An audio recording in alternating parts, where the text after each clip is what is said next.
Kopi Idaman Podcast. Nyaman kopinya, pintar orangnya.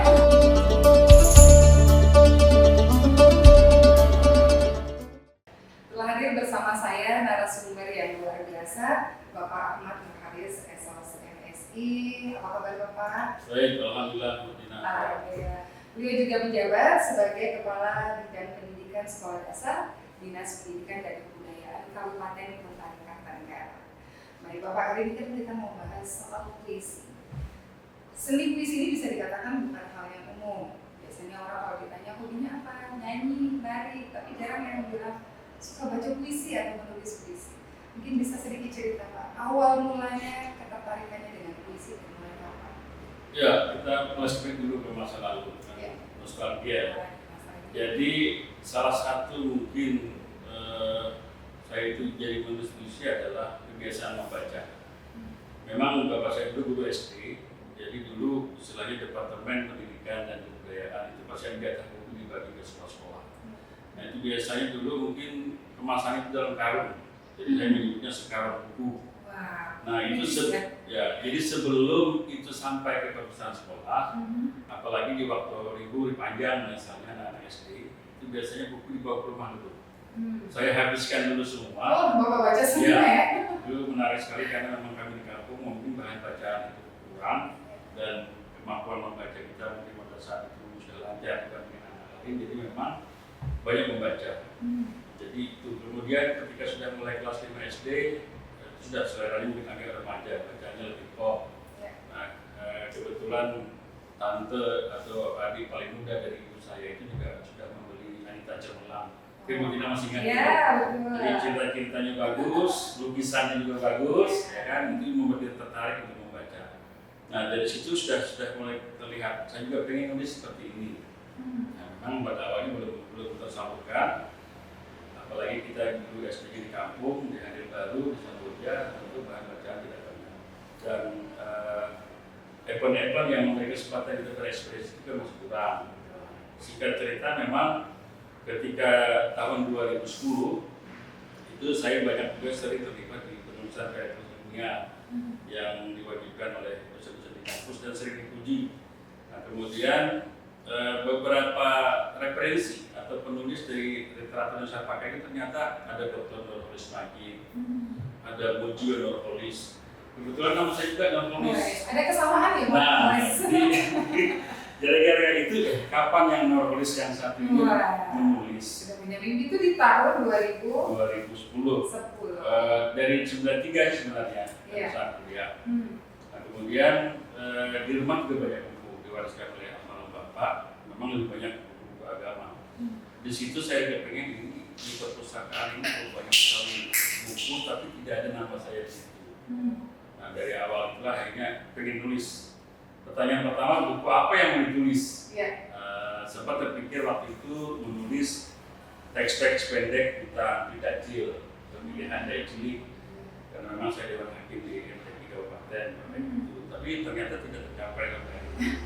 Yang tercapai adalah 3 buku puisi yang hari ini sudah ditulis dari 2017, 2021, dan 2025. Jadi awal-awalnya akhirnya buku pertama yang saya tulis itu bukan persoalan agama atau yang lain, tetapi ternyata jatuh cintanya itu puisi.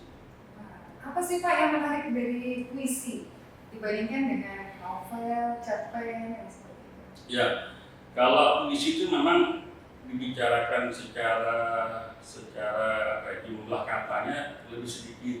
Tantangannya kita bermain padat.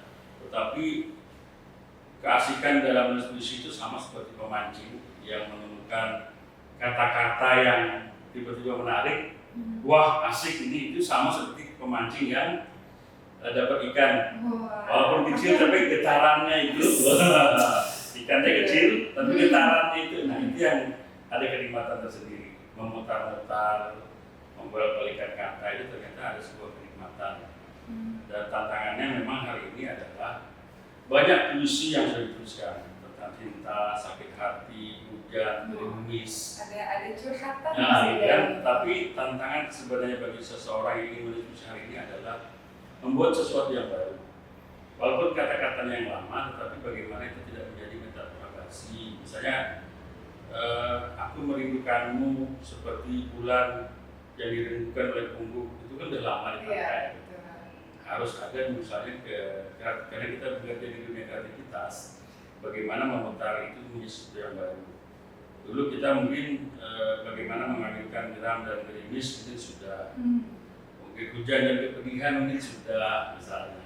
Nah, iya, bagaimana kita mungkin membuat sesuatu yang lain daripada itu. Mungkin tantangannya di situ. Buat pertama kawan-kawan yang puisi.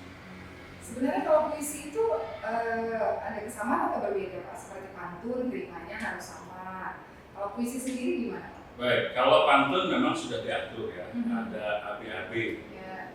Misalnya kalau Anda pergi ke hulu, Cakep. jangan lupa singgah ke Lamin. Cakep. Acara kita tutup sampai di singgah hulu dengan ucapan Alhamdulillahirabbil alamin. Masya Allah. Wassalamualaikum. Sudah selesai ya podcastnya. Nah itu kan sudah jelas ada ABAB. Ke hulu, dahulu, Lamin, Alhamdulillahirabbil alamin. Pasti. Syair juga AA. Nah di puisi kebebasan itu tidak ditentukan rima. Rima itu bonus, tetapi letaknya pada kekuatan kata-kata. Ada istilah diksi, kita memilih kata itu yang memang benar-benar apakah dia mempertegas, memperkuat. Jadi tidak harus, rima itu tidak menjadi wajib, tapi kita menemukan kata yang kuat dan rimanya sama atau gaung-gaungnya sama, maka itu bonus. Ini menarik nih, pemilihan diksi Pak. Kebanyakan puisi-puisi itu menggunakan diksi yang tidak umum. Kata-kata yang dalam tanda kutip romantis, istilah-istilah yang cukup dalam maknanya gitu, tapi tidak umum digunakan oleh masyarakat sehari-hari. Inspirasi Bapak nih dalam pemilihan diksi sendiri itu seperti apa? Ya, yang pertama kalau diksi kita harus tahu persis puisi itu sebenarnya mau ngomong apa, caranya gimana. Misalnya mau cerita tentang cinta misalnya, berpisah, kemudian alat ucapnya apa. Kita boleh menggunakan misalnya daun jati yang luruh jatuh sebelum musim semi misalnya. Nah, itu baru potongannya ya. Misalnya nah daun jati itu adalah alat ucap. Yang mengucapkan adalah soal misalnya cinta yang luruh. Nah, misalnya kita mau bicara soal rindu juga boleh menggunakan misalnya kalimat perahu atau kesedihan. Bagaimana aku melakukan perahu sekaligus rasa perihku. Nah, perahu dan perih itu satu rima. Kita bisa menggunakannya kan. Jadi rimanya ada, memperkuat puisi itu juga ada.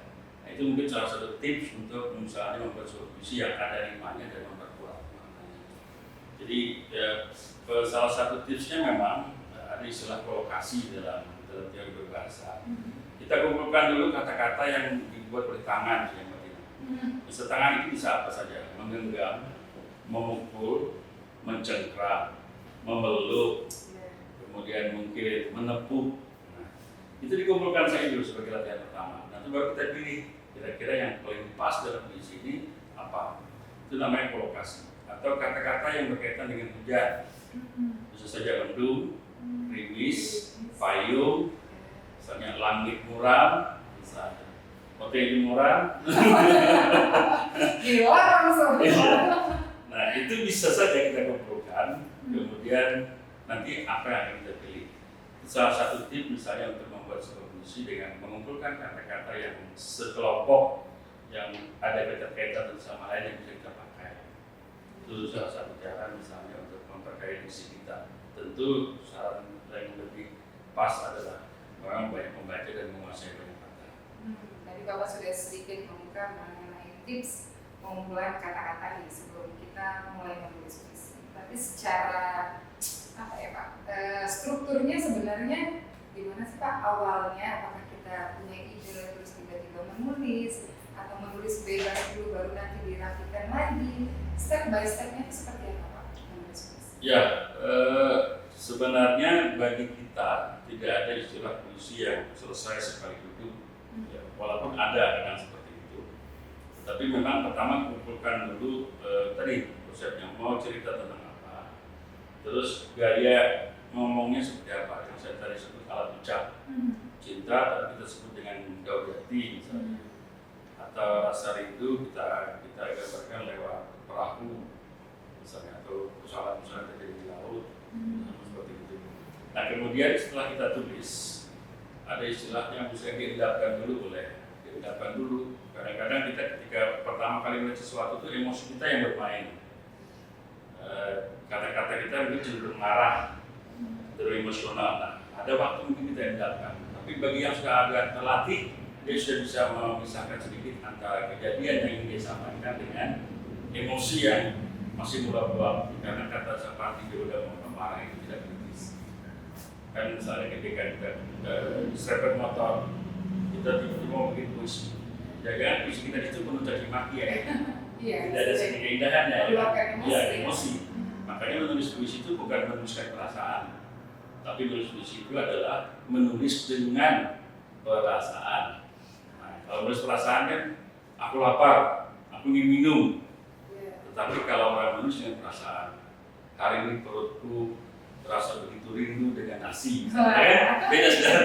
Aku lapar, aku mau marah, kan merindukan nasi. Jadi menulis kan perasaan berbeda dengan menulis dengan perasaan. Oke, berarti memang ada proses tidak jarang juga perlu diungkapkan dulu ya, untuk memfilter dari rasa atau emosionalnya. Untuk di Bukar sendiri, seperti apa yang Bapak lihat mengenai minat dari anak-anak, khususnya mulai dari generasi muda yang ke sekolah nih Pak. Untuk puisi sendiri kan pastinya udah ada tuh di pelajaran bahasa Indonesia. Nah, gimana nih Pak, Bapak melihat minatnya anak-anak muda di negara? Ya, kita harus tetap optimis sebenarnya bahwa mereka punya minat yang baik. Tinggal bagaimana mungkin di sekolah sudah tersedia juga guru-guru yang memberikan motivasi untuk itu.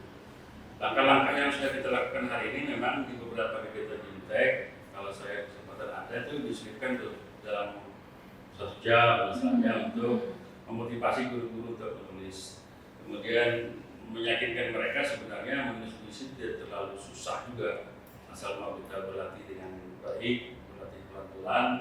Dan hari ini memang ada satu pemikiran bagi orang-orang yang belum berkembang terkait puisi itu. Puisi itu kayaknya harus sedih, mellow, atau ada istilah jatuh cinta dulu baru bikin puisi, sakit hati dulu baru bisa bikin puisi. Padahal kalau kita berlatih sama seperti silat atau mungkin menari, ketika terbiasa refleksi itu akan muncul.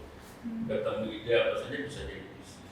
Di kamar mandi pun sebenarnya saya banyak menemukan puisi. Saya baru mau tanya, Bapak biasanya kalau dapat inspirasi itu di saat atau waktu kapan Pak biasanya? Kapan saja, tapi asal diberikan kesempatan untuk melamun sedikit saja. Lama-lama tiba-tiba muncul inspirasi, tulis. Gitu ya Pak. Kemudian itu bisa dikembangkan. Salah satu tips juga memang kita kan sudah punya media banyak, Instagram, Facebook.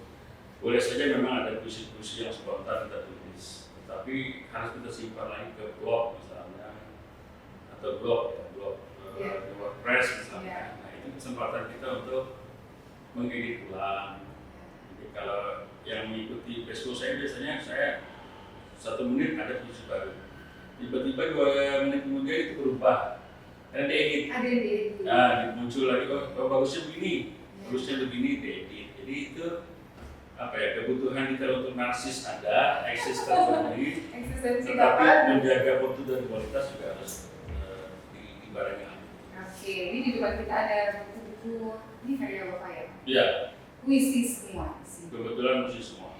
Oke, ada berapa banyak puisi yang sudah Bapak tulis? Seingat Bapak nih mungkin ada yang... Ya, kalau melacaknya mungkin di WordPress ya, di blog, mungkin sudah 500-an ada. Di 500-an itu kemudian saya pasti akan dipilah-pilah untuk dijadikan buku, pasti akan kita pilah, bahkan diedit ulang karena akan masuk ke sebuah pusat dokumentasi. Ada guru kami, seorang penyair, dia mengatakan kalau Facebook, blog itu seperti bengkel, workshop, tempat kita berlatih. Ketika masuk ke sebuah buku itu berarti masuk ke sebuah pameran. Jadi yang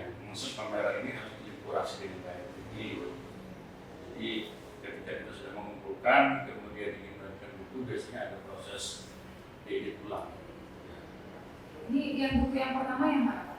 Yang ini 2017. Ini yang pertama Ya, berarti. ini sudut 11 bintang. Ada berapa banyak puisi di dalamnya Pak? Di sini dicetakan pertama lebih banyak, kemudian dicetakan kedua saya coba kurangi. Oh, ini cetakan kedua? Iya, ini cetakan kedua. Dulu cetak pertama cuma 100. Cuman 100 Eksemplar. Cuman ya.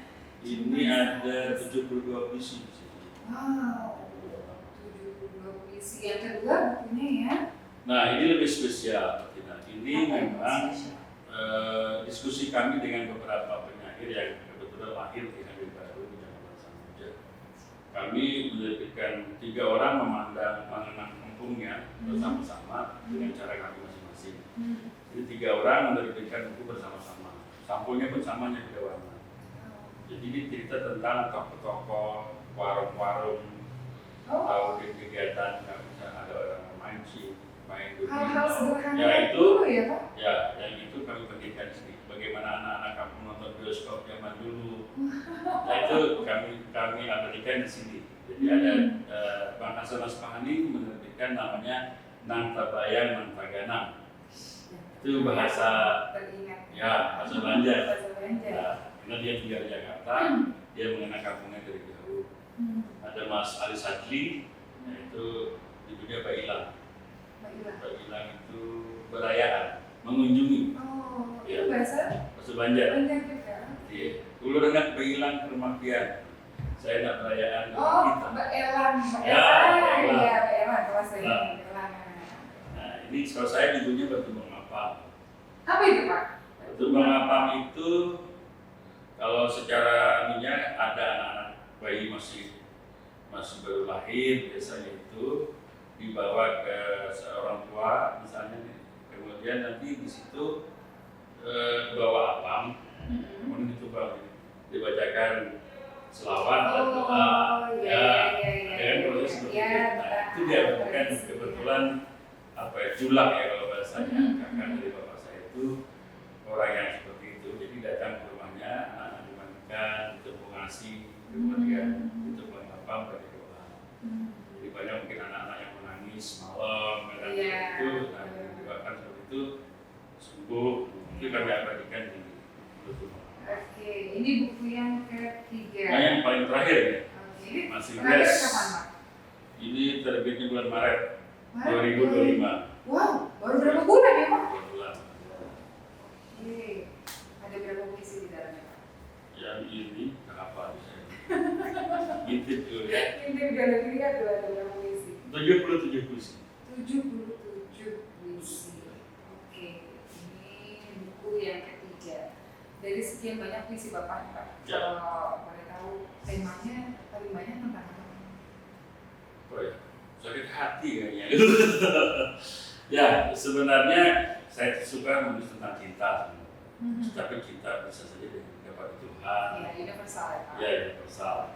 Kemudian kalau yang ini lebih khusus, memang lebih banyak perjalanan saya selama bekerja dari tahun 2021 kayaknya. Sampai ke 2025. Jadi perjalanan dari rumah bersama Linda ke kantor ke sekolah-sekolah di Tanah Hulu. Apa yang menarik dari perjalanan itu? Wah ini Nah, ambil ininya nih, iya. poinnya Jadi nih. misalnya kita pernah ke Nagabona, misalnya di Morahaman. Ada proses misalnya bagaimana orang-orang setiap sore mandi di Batam dengan kalau ibu pasti pakai sarung. Ya. Saya menerjemahkannya dengan tapi pahala yang baju jelasan. Ada siklusnya di sini nanti judulnya anak-anak Nagabona. Terus menariknya misalnya di Tanah Hulu tidak di jalan raya, banyak yang sepeda motor yang tanpa nomor polisi. Oh, Nah, itu juga menarik ya kita catat. jeli ya Bapak Ya, sampai segitu ya. detailnya ya. Tapi saya sampaikan juga bahwa di situ polisi baik-baik, tidak pernah ada tilang. Iya. Saya sebutkan nanti ada seorang anak mengacungkan jari, Pak, saya ingin jadi polisi. Kemudian bagaimana kalau kita berpapasan, jas dengan Yesus semuanya pasti menurunkan gas. Jadi itu adat berpapasan. Ya, supaya jangan saling dihempas gelombang. Iya. Ya, nanti saya gambarkan juga di salah satu puisi di sini. Kalau mau dibaca lengkap boleh sih. Iya, betul. Nanti harus saya pengen dengar Bapak mau baca. Jadi bukan hanya menulis saja, kita mau dengar Bapak membaca. Bicara tentang puisi, Pak. Kita sudah tahu bahwa di sekolah-sekolah masuk dalam kurikulum pembelajaran mengenai sastra puisi. Tapi bagaimana menurut pandangan Bapak dengan kesempatan atau wadah teman-teman yang ingin mengekspresikan atau ingin berekspresi dengan puisi sendiri, khususnya di Kutai Kartanegara ini, kita bisa lihat bahwa wadah teman-teman untuk berekspresi itu bisa dibilang masih cukup kurang. Ya. Nah, itu seperti apa harapannya? Ya, kalau saya melihat sebenarnya wadahnya cukup banyak, tapi orang yang memanfaatkan wadah itu yang sebenarnya kita tunggu sebenarnya. Ada banyak sekali, Pak Sukadewa ini sudah ada, yang sekarang sudah kena tugas dan juga concern terhadap penulisan puisi atau cerpen. Kami sendiri juga ada grup guru bukan menulis sebenarnya, yang kemarin sudah sempat menerbitkan buku luar waktu karya guru-guru yang ada di Kutai Kartanegara. Nah, kami berharap sebenarnya mereka tidak berhenti menulis, ada semacam pertemuan atau grup WA saja dimanfaatkan untuk banyak diskusi. Dan realitasnya hari grupnya masih sepi. Nah, itu yang jadi masalah. Apakah mereka belum percaya diri? Saya juga belum paham. Kita terus membuka diri sebenarnya bukan untuk menggurui sebenarnya. Kita kan harus artinya apa sih yang menjadi persoalan, kesulitan apa atau bagaimana mengembangkan sebuah puisi kan bisa kita diskusikan. Kami juga tetap belajar. Kami ikut juga di grup WA yang penyairnya itu dari Indonesia, terutama ke daerah serumpun, ada Brunei, Malaysia. Kita juga belajar dari situ. Nah, saya berharap yang kawan-kawan yang dibuka juga ketika ada grup-grup seperti itu manfaatkan hal itu. Setor karya, jangan takut dikritisi, jangan malu, jangan menganggap dibilang jelek. Jangan harus berhenti lah kalau ini. Artinya dalam risiko belajar kan harus seperti itu. Tadi Bapak sudah cerita mengenai teknik dan juga tahapan untuk menulis puisi. Sekarang untuk membaca puisi, apakah ada aturan tertentu, mungkin intonasi, permainan intonasi yang pakem atau bebas untuk berekspresi? Ya. Terus terang saya termasuk bukan yang ahlinya dalam segi membaca kan. Tapi melihat dari yang ada itu memang mereka yang punya latar belakang teater, terutama terkait vokal sama dengan penyanyi sebenarnya kan, pasti ada kiat-kiat khusus. Tapi yang perlu kita pahami bahwa tidak semua puisi itu diteriakkan. Nah, jadi harus dilihat. Ada puisi-puisi pamflet seperti Rendra itu memang dia sangat menarik, teatrikal untuk dibaca dengan keras, dideklamasikan. Tetapi ada puisi juga yang jenisnya liris, yang dibaca cukup santai, sederhana, tetapi maknanya tersampaikan. Jadi yang perlu dipahami juga tidak harus puisi yang teriak marah-marah, seperti lagu underground itu kan. Tapi saya pahamnya underground itu walaupun suaranya menggemuruh, tapi bisa didengar nih. Metallica misalnya kita tahu dia cerita apa, ngomong apa. Jangan sampai kita baca puisi seperti orang marah-marah, teriak-teriak, tapi tidak sampai di kalimatnya apa. Ya, jadi terbawa emosi, kalimat itu bisa sampai seperti orang menggerutu saja. Jadi lihat jenis sajaknya, jenis puisinya, kemudian apakah dia jenis yang memang protes sosial yang memang harus emosi disampaikan, atau hanya liris yang cukup dibacakan dengan nada santai, atau nada sedih, nada seduh. Jadi lihat jenisnya dan tentu apa yang berlaku pada teater, penyanyi, olah vokal itu tetap penting. Ekspresi penghayatan itu sama. Itu tadi teorinya. Kali ini boleh dong Pak satu puisi yang dibacakan langsung? Boleh. Siap. Puisi yang mana itu Pak? Karena saya kepala bidang SD, siap. Saya akan membacakan sebuah puisi dengan judul Hadapnya Itu. Soal latihan tema 7 kelas 3 mengenal alat-alat transportasi. 1. Ada tempat ternyaman untuk bersandar. tapi bukan bahu ketika kapal letih berlayar. A. Terminal. B. Dermaga. C. Bandar udara. D. Stasiun. Soal nomor 2. Di mana biasanya kau menyamakan detak nadi dan detik apologi? Mengisi ulang baterai telepon genggam sambil sesekali melihat raut langit yang sedikit muram. Kau merapikan oleh-oleh dan rasa cemas, menunggu panggilan, lalu masuk pesawat dengan bergegas. A. Pelabuhan. B. Bandar udara. C. Terminal. D. Stasiun. Soal nomor 3. Stasiun kereta api adalah A. Tempat perhentian rindu yang panjang.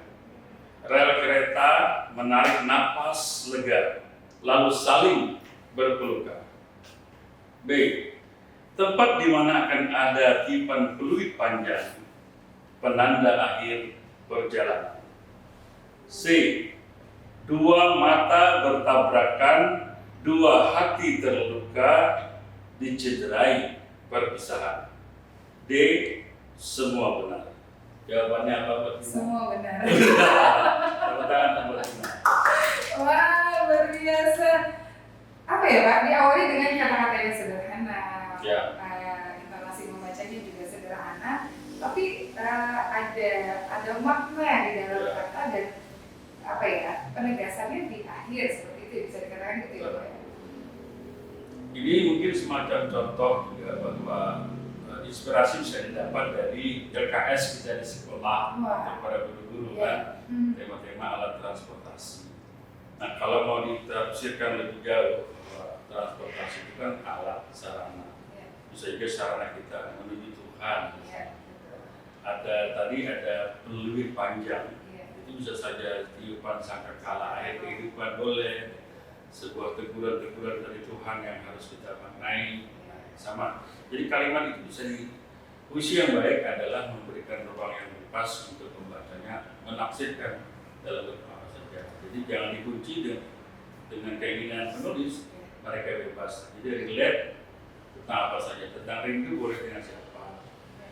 Tadi ada tempat bersandar tapi bukan bahu, itu kan juga bahasa gaul sehari-hari sebenarnya. Bisa kita pungut juga, mungkin kita olah untuk menjadi bahan puisi. Kemudian apa-apa saja sih yang terjadi di bandara itu bisa kita abadikan. Orang bisa gelisah menunggu, merapikan oleh-oleh. Tapi kalau merapikan oleh-oleh itu hal yang biasa. Ketika kita ingin memasukkan hal yang puitis, berkemas, dan juga merapikan oleh-oleh dan rasa cemas. Nah, jadi berkemas dapat rasa cemas. Ada sentuhan gitu ya, ada rimanya juga. Betul. Nah, disitulah letak puisi bekerja. Kalau wartawan hanya tulis ada seorang laki-laki, dia gelisah, berjalan di sana kemari dan merapikan isi tasnya. Itu laporan dari seorang wartawan. Nah, kalau tapi laporan seorang penyair atau sastrawan, tadi dia menyatakan bahwa rasa cemas juga harus dikemas baik-baik, dikemas rapi. Itu letak penyair bekerja di situ. Oke, luar biasa. Jadi penikmat puisi bebas berimajinasi, boleh, ya, boleh. Mungkin dengan perasaan masing-masing saat itu. Ya, relate dengan rasanya masing-masing. Oke, ini boleh satu lagi dong, Pak, isinya, Pak. Boleh. Yang menarik nih ya. Kita mulai dengan yang pertama. Siap.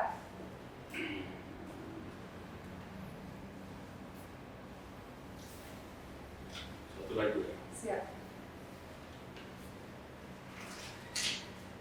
Ini puisi pertama di buku pertama. Ya, judulnya 11 bintang kalau bukunya. Cara lain mencintaimu. Jika jatuh hati padamu daun jati, luruh adalah cintaku yang tak sekedar jatuh. Hanyut bersama daun, menguap dipetik embun. kisah cinta penanam kurma yang dititipkan langit ke panas bumi. Jika cinta adalah cahaya, lampion itu adalah mimpi punang-punang. Ia bayangkan dirinya menari bersama redup dan lilin. Terbang dan terbakar adalah mencintaimu dengan cara yang baik. Oke, baik Pak Agus, dan akhirnya mimpi itu terwujud. Sudah ada nama Bapaknya dari sudah ada. Masya Allah, luar biasa. Dan tentunya kami ucapkan terima kasih untuk kehadirannya di sesi kita hari ini Bapak. Semoga apa yang kita share hari ini bisa menjadi insight positif buat seluruh viewers yang menyaksikan tayangan kita. Pak Ali, seperti biasa kalau kita mau tutup segmen kita punya tagline-nya. Jika saya serukan kopi idaman podcast, boleh kasih jempolnya. Nyaman kopinya, pintar orangnya. Kopi idaman podcast, nyaman kopinya, pintar orangnya. Baik, sekali lagi terima kasih banyak Pak Ali sudah hadir pada hari ini. Terima kasih. Baik viewers dimanapun berada, demikian tadi obrolan kita menilik mengenai seni sastra puisi di Kabupaten Kota Kartanegara bersama Bapak Ahmad Nur Haris SOS MSI. Saya Tina Alfara, terima kasih. Wassalamualaikum warahmatullahi wabarakatuh.